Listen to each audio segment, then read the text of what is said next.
Channel 3 and streaming on WFSP Plus. This is Eyewitness News at noon.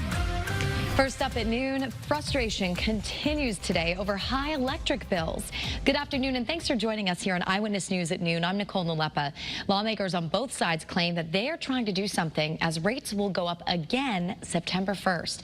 Channel 3 Eyewitness News reporter Dylan Fearon is live in Simsbury as both Democrats and Republicans are really sounding off on this. Dylan?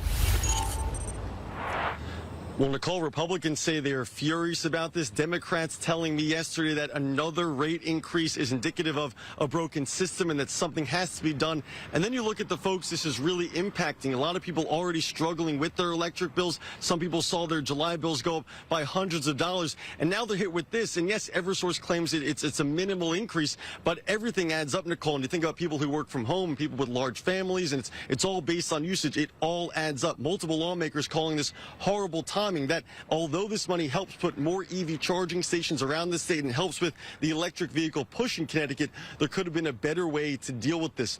Republican State Senator Lisa Seminar is holding a town hall tonight in Simsbury about high electric rates, hoping people bring their July bills as they demand Governor Lamont call lawmakers in for a special session to, quote, stop the bleeding. And the moderate caucus, which is made up of Democratic legislators, is saying, quote, PURA's recent decision to allow yet another rate increase going into effect September 1st is another indication of a broken system that is not representative of the people. The caucus is calling for a public hearing on electric rate increases, saying the message from constituents is clear that electricity is no longer affordable in Connecticut. We're live in Simsbury today. I'm Dylan Fearon, Channel 3 Eyewitness News.